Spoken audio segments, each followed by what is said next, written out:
Live in relationship मतलब सरगुजा में सदियों से चला आ रहा है। और सबसे बड़ी बात यह है कि अगर राष्ट्र सेवा करना है, समाज सेवा करना है, तो गरीब से बेहतर कुछ नहीं हो सकता। गाँवों में चहल पहल हो नक्सल इलाकों में, इसलिए वहाँ शादी कराते थे, बाजा बजते थे, अरे कम से कम खुशी का माहौल रहता था, लोगों में दहशत कम होता था। समस्या क्या है, उसका जो डर होता है वो मेरे ज़िंदगी में लाइफ टाइम कभी मेरा डर रहा ही नहीं कि 1250 लोग सिर्फ एक अनुभाग में, एक ही इलाके में लिव इन रिलेशनशिप में लोग रहते थे। मतलब जहाँ भी हमने शादी किया, कोई भी आदमी मध्यस्थ रूप में कोई आदमी नहीं मिला। हम जिस जाति में पैदा हुए, जिस समाज में पैदा हुए हैं, उस समाज की बेहतरी के लिए जिया जाए। इस दौर में अगर किसी को नौकरी मिल जाए तो नौकरी मिलने के बाद समाज की चिंता भला किसे रहती है। नौकरी सुबह से लेकर शाम ड्यूटी अपना। लेकिन एक ऐसा भी अवसर है सरगुजा में जिसे लोग विवाह अवसर यानी विवाह अवसर, विवाह अधिकारी के रूप में जानते हैं। विवाह से उनका कोई लेना देना नहीं है, लेकिन विवाह कराते हैं वो गरीबों का। अब तक 15,000 से अधिक जोड़ों का शादी करा चुके हैं अपनी नौकरी के काल में। ऐसा भी कोई होता है क्या? लेकिन ऐसा अवसर है, वो भी कोई नहीं नए अवसर नहीं, बल्कि अब रिटायरमेंट के कगार पर हैं और अपनी पूरी ज़िंदगी समाज के लिए उन्होंने गुजार दी नौकरी के साथ साथ। वो अफसर हैं GR चुरेंद्र, जो हैं सरगुजा के कमिश्नर और इस वक्त हमारे साथ हैं। सर, आपका तो पहले विस्तार न्यूज़ में स्वागत है। जी, थैंक यू। सर, आपका ये देखने में आता है, आप सुनने में भी आता है कि आप आज छुट्टी के दिन हम लोग बैठे हैं यहाँ, आज छठ का दिन था, छुट्टी है पूरे देश भर में, लेकिन आप कभी टाइम मिलता है ऑफिस आ जाते हैं और लोग आवेदन लेकर आते हैं, आप सुनने लगते हैं आवेदन। अब हम लोग पब्लिक सर्वेंट तो 24 घंटे का सरकारी नौकर हमारे व्यवस्था माना गया है और इस एंगल से मैं काम करता हूँ। और सबसे बड़ी बात यह है कि मैं उस समाज से हूँ, ट्राइबल समाज से, उस गरीब गांव से हूँ और सारे पूरे लाइफ टाइम मैंने गरीब की स्थिति क्या होती है उसको मैंने देखा है नज़दीक से और मैंने उसको झेला भी है। उसको मैंने एक प्रकार से कहना चाहिए हमने गुजारा है, तो इसलिए उसे एक अपना मित्र मान करके मैं उसको काम करता हूँ। और सबसे बड़ी बात यह है कि अगर राष्ट्र सेवा करना है, समाज सेवा करना है, तो गरीब से बेहतर कुछ नहीं हो सकता। गरीब से बेहतर कोई नहीं हो सकता और गरीब का अगर समस्या दूर कर ले रहे हैं तो सबसे बड़ा धर्म और पुण्य का काम है एक अवसर के लिए, और कुछ ऐसा ही कर रहे हैं। लेकिन चुरेंद्र साहब, एक चीज़ देखने में आता है, जो सुनने में आता है, कुछ देर पहले चर्चा कर रहे थे, आपको लोग सरगुजा में या बस्तर में ब्याह वाला अवसर बोलते हैं, ये क्या मामला है भाई? बात यह है कि जब मैं SDM डोंगरगढ़ था 2001 में, उसमें माननीय डॉक्टर रमन सिंह जी केंद्रीय राज्य मंत्री उद्योग वाणिज्य विभाग थे।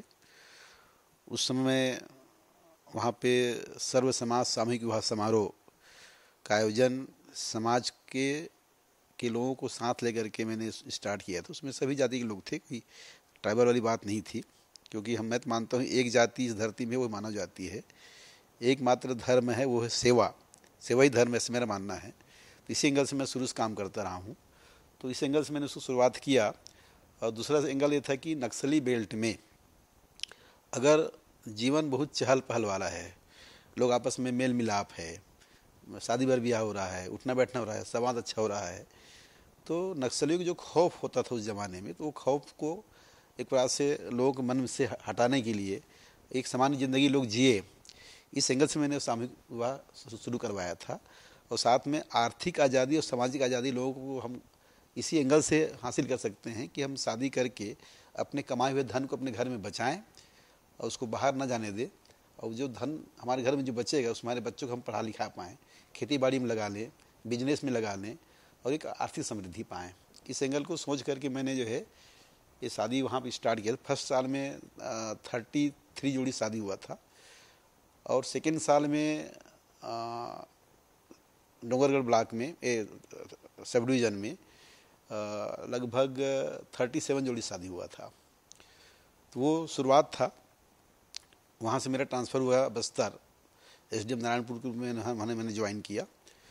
तो जो मैंने यहाँ शुरुआत किया था तो नक्सल बेल्ट जो कुछ ज़्यादा ही था नारायणपुर, तो वहाँ माड़िया, मुरिया, हलबा, गोंड और भी इस तरह जनजातियाँ प्लस और भी गरीब परिवार समाज के लोग थे, तो उनके साथ मुझे बहुत अच्छा संपर्क रहा। अंदर से अंदर गाँव तक मोटरसाइकिल से या फिर आपका कुछ दूर पैदल भी हम लोग जाया करते थे, तो लोगों से इतना जीवन संपर्क रहा। तो वो नक्सल समस्या क्या है, उसका जो डर होता है वो मेरे ज़िंदगी में लाइफ टाइम कभी मेरा डर रहा ही नहीं। नक्सलियों से भी नहीं डरते थे, इसलिए नहीं डरते थे क्योंकि समाज जिंदा था और गाँव में चहल पहल हो नक्सल इलाकों में, इसलिए वहाँ शादी कराते थे, बाजा बजते थे, अरे कम से कम खुशी का माहौल रहता था, लोगों में दहशत कम होता था।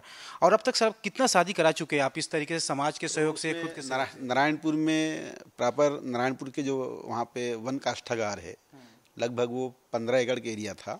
तो उसमें हम लोग मान के चलिए 10 एकड़ एरिया में तो हमने पूरा शादी का पूरा मंच ही बनाए थे, विवाह मंडप। तो बहुत मतलब उस जमाने के एक प्रकार से वो ऐतिहासिक शादी था, ऐसे मान सकते हैं। ऐसा शादी कोई प्रशासनिक अधिकारी अपने को आप आगे ला करके और समाज को लेकर के किया हो, ऐसे मेरे ख्याल से शायद उदाहरण उस समय नहीं था। तो वो आयोजन मतलब जब हमारे कलेक्टर थे एल.एन. सूर्यवंशी, उन्हें बोले यार आपको सीएम साहब बुलाना चाहिए था। तो मैंने साहब प्रयास था, लेकिन अब बुला लेते, कुछ बात हो जाती तो दिक्कत हो जाता, नक्सल बेल्ट है ये, तो हम अपनी सब झेलते हैं इसको। तो उस एंगल से मैंने उसको साहब से तो ठीक किया था। अब जो है तो ये बताइए, जो शादी आप कराते हैं समाज के सहयोग से कराते हैं, सरकार का कोई सहयोग नहीं रहता है, आपका समाज, लोग, प्रबुद्ध लोग, अलग अलग कैटेगरी के लोगों का सहयोग रहता है। अब आपका रिटायरमेंट नज़दीक है, रिटायरमेंट के बाद अगर मान लीजिए एक्सटेंशन मिला तो ठीक, नहीं मिलता है, तब के स्थिति में क्या प्लान है समाज के लिए? अब समाज के लिए प्लान तो ये है कि अभी जैसे भी मैं भी अभी तो हूँ, अब हमने सोचा है कि जसपुर ज़िला, बलरामपुर ज़िला और इधर सरगुजा ज़िला, कुछ 3 ज़िला जो है ढुकू प्रथा के नाम से यहाँ पे ज़्यादा मतलब शादी होने की संभावना है। क्योंकि ऐसे मैंने अनुभव किया है कि यहाँ के जो गरीब समाज के लोग थे, शादी के खर्चा को वहन नहीं कर पाने के कारण टाइम में शादी नहीं कर पाते थे। और लोग जो है, जैसे मान लो आपका कोरवा है, पंडो है, और भी जनजाति है, यादव हैं, अहीर हैं, यहाँ इसमें कुछ इस तरह की जो है प्रथा बना हुआ था कि विदाउट शादी किए मतलब जो है एक पति पत्नी के रूप में ये लोग रहते थे और उनके बाल बच्चे हो गए। समाज में एक ऐसी व्यवस्था बन गया था कि जब तक आपके बाल बच्चों को शादी, जब तक आप लोग शादी खुद का शादी नहीं होगा, आपके बाल बच्चों को शादी नहीं होगा। पहले अपने शादी करो, फिर बाल बच्चों को शादी बाद में होगा। तो ये जो लिव इन रिलेशनशिप जैसा मामला है, जिसको आप कहते हैं इंग्लिश में लिव इन रिलेशनशिप, तो लिव इन रिलेशनशिप मतलब सरगुजा में सदियों से चला आ रहा है। हाँ, ऐसा मुझे बताया गया है कि बहुत ज़माने से चल रहा है। उसके मेन कारण है गरीबी के कारण लोग शादी नहीं कर पाते थे, खर्च वहन नहीं कर पाते थे, इसलिए जो है पति पत्नी के रूप में रहते रहे हैं। इसको में ढुकू प्रथा ऐसा बन के यहाँ माना गया है। तो मेरा एक संकल्प था कि जो है ढुकू प्रथा हमको संभाग सरगुजा एरिया से ख़त्म करना है। इससे जब SDM रामूंजगंज था, अपर कलेक्टर रामूंजगंज रहा, उस समय मैंने 3 साल में लगभग 3,500 जोड़ी शादी यहीं करवाया था। उसमें ढुकू प्रथा वाली भी शादी इसमें हुआ था और फ्रेश शादी भी हुआ था। तो हम लोग सोच रहे हैं कि जसपुर में मैंने पिछले कार्यकाल जब मैं संभाग सरगुजा का कमिश्नर था फर्स्ट कार्यकाल में 6 महीना, उसमें मैंने सर्वे करवाया था अनुभाग आपके बगीचा का, कासाबेल और बगीचा एंड सन्ना एरिया मिला करके लगभग 1250 जोड़ी ढुकू वाले सर्वेक्षण में सूची बना था एक अनुभाग में। क्योंकि सोचिए, एक बड़ी बात बता रहे हैं साहब कि 1250 लोग सिर्फ एक अनुभाग में, एक ही इलाके में लिव इन रिलेशनशिप में लोग रहते थे। और सबसे बड़ी बात है कि लिव इन रिलेशनशिप, जिसको यहाँ सरगुजा इलाके में, सरगुजा अंचल में ढुकू के नाम से जाना जाता है, सरगुजिया बोल चाल की भाषा में। लेकिन अब एक भी बड़ा सवाल है, ये भी बड़ा सवाल आता है कि एक आदिवासी अफसर अपनी ड्यूटी से इतर ये सब कुछ करता है, तो आखिर ये सब उसके दिमाग में ख्याल कहाँ से आया, क्यों आया, ये सब क्यों करना चाहिए, ये भी बड़ा सवाल है। तो ये भी जानना चाहेंगे साहब कि ये सब क्यों आपके दिमाग में ख्याल आता है, ये सब कि ऐसा भी करना चाहिए आपको वो सब। इसमें बात यह है कि हम लोग जब प्रशासनिक अधिकारी हैं तो ऐसा मेरा मानना है कि समाज की बुराइयां सरकार की योजनाओं को असफल कर रहा है बहुत हद तक। एक अधिकारी, जिम्मेदार अधिकारी होने के नाते हमारा फर्ज बनता है कि समाज की बुराइयों को समाप्त करने का हम बीड़ा उठाएं। समाज वाले भी इसमें साथ में जुड़े, अधिकारी कर्मचारी भी साथ में जुड़े, और हमारे जनप्रतिनिधि हैं, मतलब समाज के जनप्रतिनिधि प्लस आपके पॉलिटिकल जनप्रतिनिधि, ये सब एक मंच पे आए। इस एंगल से मैंने इसको जो है शादी आयोजन करवाया था। इस आयोजन में सभी तरह के लोग आया करते थे, और जहाँ भी मैंने शादी कराया इसमें जैसे मतलब कहते हैं कि बड़ों की शादी में ऑर्केस्ट्रा होता है, बड़े बड़े संगीत कार्यक्रम होता है, तो हमारा सोच था कि गाँव गरीब की शादी में क्यों ना लोक कला मंच का कार्यक्रम कराया जाए, लोगों को मनोरंजन किया जाए। वो जहाँ भी मैंने शादी कराया हर जगह, चाहे वो चलगली हो, महाराजगंज हो, सामरी पाठ हो, चांदो हो, फिर आपका पंडरी हो, फिर आपका सनावल हो, इन सारी जगहों पे हमने जो है पूरा लोक कला मंच का कार्यक्रम करके लोगों का मनोरंजन रात भर चला करता था, वो भी नक्सल बेल्ट में। ऐसा उत्साह रहता था। लेकिन जो विकास में शराब कहीं ना कहीं बड़ा रोड़ा है, और शराब को पूरे छत्तीसगढ़ में खासकर आदिवासियों को 5 लीटर महुआ शराब, देसी शराब बनाने की छूट देकर रखी गई है। आखिर इस सब को लेकर क्या सोचते हैं शराब के मामले में तो हमारा सोच ये है कि जिस दिन जो है आदिवासी समाज की महिलाएं शराब उतारना बंद कर देगा तो पुरुषों का जो है लगभग मान के चलिए 70% शराब ऐसी कंट्रोल हो जाएगा, क्योंकि पुरुष तो बनाता है ही नहीं है, चुपचाप होकर पीता है वो। और जिस दिन अगर खुद अपने हाथ मेहनत करने लग जाएगा तो कौन मेहनत करे, छोड़ा देखो कम पीते हैं। तो हमारा सिस्टम ये है कि वास्तव में समाज के एंगल से यदि हम अगर नशा नियंत्रण की बात करें, क्या सरकार को लगता है कि ये जो 5 लीटर शराब का जो छूट देकर रखा गया है आदिवासी समाज को, अगर ये विकास में रोड़ा है तो इसको बैन कर देना चाहिए, मतलब ये जो कानून है इसको रद्द कर देना चाहिए, और सभी लोगों के लिए जैसा कानून है शराब को लेकर वैसा ही कानून बना देना चाहिए? अब बैन की बात तो हम आज की डेट में नहीं करेंगे, लेकिन हमारा जो प्रथम चरण है, मतलब ये क्या है कि ट्राइबल्स की संस्कृति में, संस्कार में, रीति रिवाज में दारू की स्थान रहा है, क्योंकि देवधामी का मान मनोबल जो होता है, पूजा पाठ होता है, उसके बिना तो बहुत सारे समाज में होता नहीं। तो मेरे उद्देश्य ये था इसी विषय शादी करने के पीछे, नशा नियंत्रण के इस अभियान में हम शादियों में जो है अगर मान लो अगर देवधामी को अर्पण तर्पण करना है तो मात्र तर्पण तक सीमित रहे, किसी के मुंह में शराब ना जाए। ये मेरे बहुत मतलब लोगों को स्पष्ट मैंने बोलता था, लोग पालन भी किए। मतलब आप विश्वास नहीं करेंगे कि मतलब जहाँ भी हमने शादी किया कोई भी आदमी मदहोश रूप में कोई आदमी नहीं मिला। ये हमारा बहुत बड़ी उपलब्धि रहा है।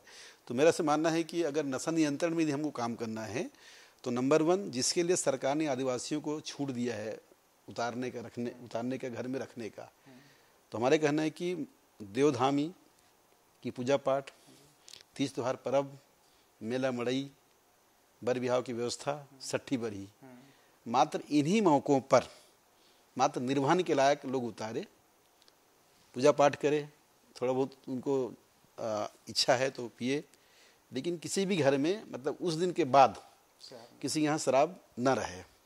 तो संस्कृति और संस्कार तक ही शराब रहे अगर है तो, क्योंकि शराब पीने से नुकसान किस तरीके से हो रहा है साहब बता रहे हैं। लेकिन एक और सवाल मेरे मन में अभी कौंध रहा है, बहुत बड़ा सवाल ये है कि अगर शराब ठीक है नुकसान पहुंचा रहा है, हमारे देवताओं के नाम पर लोग शराब और संस्कृति के नाम पर शराब है, लेकिन इसका जो नुकसान हो रहा है, इसका जो नुकसान है, हमारा जो देश आज़ाद हुए, सरगुजा हो गया, बस्तर हो गया, तो शराब की वजह से साहब कितना पीछे मानते हैं। अगर शराब नहीं होता तो आज क्या सरगुजा की कैसी हालत होती? अगर शराब की व्यवस्था नहीं होता तो सरगुजा जस्ट लाइक जिसके नाम से बना है, नाम हुआ है कि स्वर्ग रहता ही है। कहा जाता है, हमने जो सुना है, देवलोक में जो गंधर्व नृत्य हुआ करता था उसकी सुर सरगुजा तक सुनाई देता था, इससे नाम सरगुजा हुआ। स्वरगुजा तो सरगुजा, तो वो स्वर्ग रहता है आपका सरगुजा है। और आज भी मेरा ऐसा मानना है कि पूरे छत्तीसगढ़ राज्य में सबसे बड़ा बहुत ही महत्वपूर्ण लोग हैं, महत्वपूर्ण स्थान है, स्वर्ग से कम नहीं है, तो वो है सरगुजा। सेकंड बस्तर का स्थान आता है। तो सरगुजा कैसा है साहब ने बता दिया, लेकिन एक बड़ा सवाल है कि अधिकारियों के रूप में, एक अधिकारी के रूप में ये हैं, तो इसलिए पूछ लेता हूँ। खैर एक मजाकिया सवाल है सर, ये कहते हैं कि अधिकारी भ्रष्ट होते हैं, हर मामले में रिश्वत लेते हैं, घूस लेते हैं। आपने कभी घूस लिया क्या? अब घूस वाली बात में तो इस तरह की बात कहना गलत है कि बिना घूस के काम नहीं होता है, और ऐसे कुछ नहीं है कि हर अधिकारी घूस लेता है या फिर जो है मतलब सरकार में सब जगह चल रहा है, ऐसा कदापि नहीं है। अच्छा, लोग ये सोचते हैं कि घूस देंगे तो हमारा काम जल्दी हो जाएगा, इसलिए लोग ऑफर करने लगते हैं और इससे पूरा सिस्टम बिगड़ जाता है, लगता है आपको? अब उसमें अब लोग इस पे जो लोग जो भुक्तभोगी रहे होंगे, जो स्टेप किए होंगे, उसकी क्या मनोदशा में नहीं कह सकता, लेकिन ऐसे बात कदापि नहीं है। क्योंकि हमको तो जो है, हम जब ट्रेनिंग में जो ट्रेनिंग लिया है उसमें तो ये है कि समदर्शी एंगल से काम करना है, और विशेषकर वो तो ठीक है, मैं आपको व्यक्तिगत पूछ रहा था मजाक के रूप में। लेकिन एक सबसे बड़ा एक दिक्कत ये होता है कि जैसे आप कुछ देर पहले हम लोग चर्चा भी कर रहे थे कि जो जटिल स्थिति होती है कानून व्यवस्था में, मतलब कोई तहसीलदार के पास जाए, आरआई के पास जाए, वहाँ सुनवाई हुआ, एसडीएम के पास जाए, कलेक्टर के पास जाए, आपके पास आए, राजस्व मंडल जाए, मतलब कई स्टेप बाय स्टेप। तो इससे क्या है, कानून में लोगों को जल्दी न्याय नहीं मिल पाता, एक न्याय प्रणाली का जो बात आता है, तो इसमें कई बार रिश्वत की भी बात आ जाती है, गड़बड़ी की भी बात आ जाती है। लेकिन इतना सब कुछ झंझावट होते हुए भी आप अपनी छवि अब तक ईमानदारी का रखे हुए हैं, उसके पीछे का क्या राज है? क्योंकि बहुत सारे आरोप लगते हैं अधिकारियों पर, आप खुद सुनते होंगे क्योंकि गरीब अभी एक आया था एक आदमी, उसका आप तुरंत आदेश भी कर दिए मेरे सामने ही। तो ऐसे लोगों का आप तत्परता से सुनते हैं, कितना सुकून मिलता है? मतलब यह है कि हम सुकून इस एंगल से मिलता है कि हम जिसके लिए इस पद पे, इस नौकरी पे आए, उस पे हम काम करके सफल रहे, इसलिए सुकून तो मिलता है। दूसरी खास बात यह है कि जिसका कोई नहीं है, जिसका कोई सपोर्ट नहीं है, कोई आगे पीछे के नहीं है, उनके काम पहले कर दो तो लगता है कि हमने, चलो हमारा जीवन सफल हुआ। तो इस एंगल से मेरा सोचना रहता है, और मेरा प्रयास रहता है कि गरीबों का काम पहले कर दो, जो मतलब और भी जो लोग हैं उसको सेकंड चरण में रख लीजिए। काम तो सब करना है हमारा, तो अभी हम तो समदर्शी एंगल से काम करेंगे ना, लेकिन ये है कि न्याय उनके साथ पहले कर जो ज़रूरतमंद है, ताकि सरकार की जो मंशा है कि ज़रूरतमंदों को पहली सेवा होना चाहिए, उसमें हम सफल रहें। तो आपने सुना और पूरा समझा जी.आर. चुरेंद्र सर को। जी.आर. चुरेंद्र सरगुजा के कमिश्नर हैं और लगातार आदिवासी क्षेत्रों में दौरा करते रहते हैं, और सबसे बड़ी इनकी खासियत ये है कि अगर छुट्टी का भी दिन है, आराम भी इनके पास है, तब भी ऑफिस आ जाते हैं अगर इनको पता चलता है कि फलाना कोई आवेदन लेकर ऑफिस पहुंचा है। अब सोचिए ऐसे अफसर आपको कहाँ मिलेंगे देखने के लिए। और इनका दिसंबर में रिटायरमेंट है, हम इनके बेहतर स्वास्थ्य की कामना करते हैं, और कुल मिलाकर आने वाले दिनों में जसपुर में भी शादी कराने वाले हैं जैसा कुछ बता रहे हैं, और अलग अलग इलाकों में शादी होंगे, आदिवासी क्षेत्रों में शादी होंगे। और एक बार और पूछ लेता हूँ लास्ट में, सर सब कुछ आप कर रहे हैं, क्या राजनीति में भी आने का कुछ इरादा है? मेरा तो आज तक कभी मंशा नहीं रहा है, ना आज की डेट में है। हम तो ये सोचते हैं, हम जिस समाज से पैदा हुए हैं, मानव समाज से, उस मानव समाज का जो अंतिम व्यक्ति होता है, बहुत गरीब होता है, जिसका कोई नहीं है, उस पर हम जाकर काम करें। और सबसे बड़ी बात है कि मैं इस बात को सोचता हूँ कि हम सबके लिए सर्वोपरि है राष्ट्र। जिस वक्त देश की आज़ादी की लड़ जाए, उस समय एकमात्र ध्येय था राष्ट्र जीना है, राष्ट्र मरना है। उस ध्येय के साथ हमको काम करना चाहिए। दूसरा ध्येय होता है हमारा आपका मानव समाज। हम जिस जाति में पैदा हुए, जिस समाज में पैदा हुए हैं, उस समाज की बेहतरी के लिए जिया जाए। तीसरा होता है परिवार। जिस परिवार में हम पैदा हुए हैं, वो परिवार में हमारा बेहतर रहे, ताकि हमारे तरह और भी सदस्य हमसे भी आगे बढ़ करके परिवार में आगे आए और समाज को, सरकार, राष्ट्र को संबल आधार प्रदान करे। तो ये थे जी.आर. चुरेंद्र, और बता रहे थे अपने करियर के बारे में, बता रहे थे समाज, संस्कृति, देश का विकास कैसे होगा उसके बारे में। इनके पास एक चिंतन है, एक सोच है, एक विचार है, और यही वजह है कि हमेशा गरीबों के बारे में सोचते हैं। वीडियो जर्नलिस्ट प्रशांत यादव के साथ दिलीप जायसवाल, विस्तार न्यूज।